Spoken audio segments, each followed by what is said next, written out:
One of the interesting things about being a parent who's going through this is that when we created the organization, we can, as Tanya said, be by parents for parents. And so one of our most important things to do is kind of, what's the definition of a predator? And so our answer is very simple. It's anyone who uses children for sexual gratification. And so this includes the obvious, right? Child rapists, child molesters, but also exhibitionists. The more that we've talked with various victims of sexual abuse, we've learned all sorts of stories that have to do with this very damaging exhibitionist activity.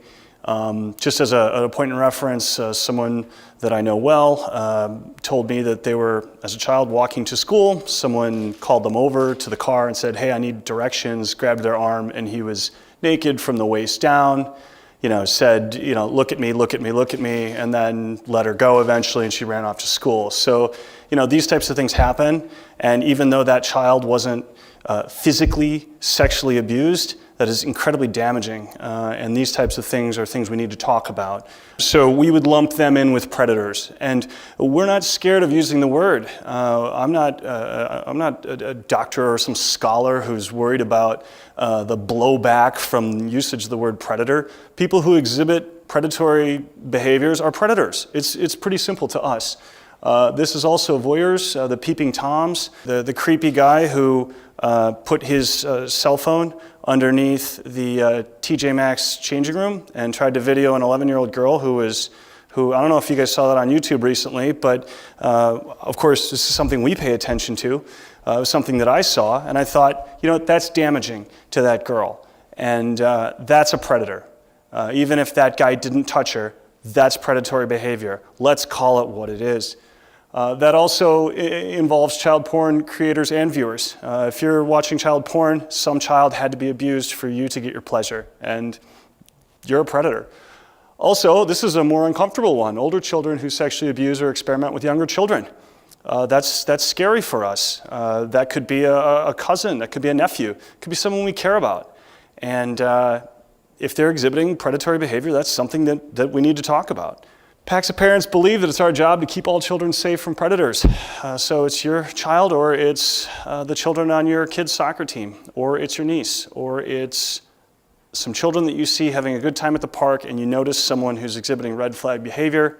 You pay attention because you're a PACSA parent. You're that type of person. So these are all things that we'll get into throughout my portion of this presentation. But I'd like to start out with some basics.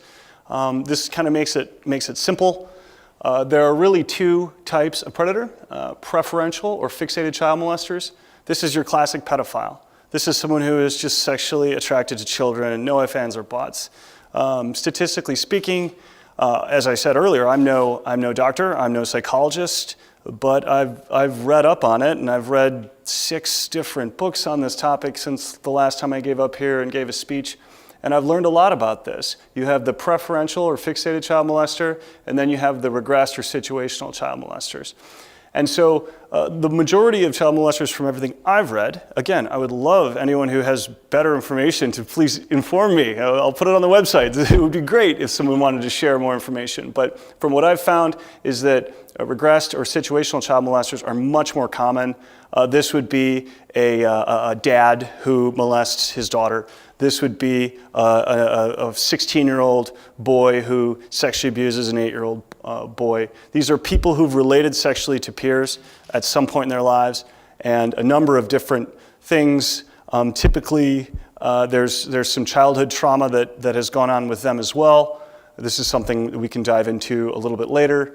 But what it comes down to is that there's really 2 different types of predator, and we should all know that.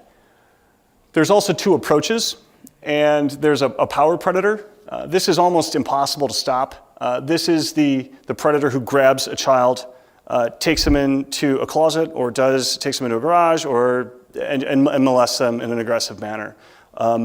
This is the scariest thing for parents, but it's much more rare. The much more common predator is a persuasion predator. And they typically engage in grooming the child, they groom the family to get access to children, and that is how they take advantage of your trust.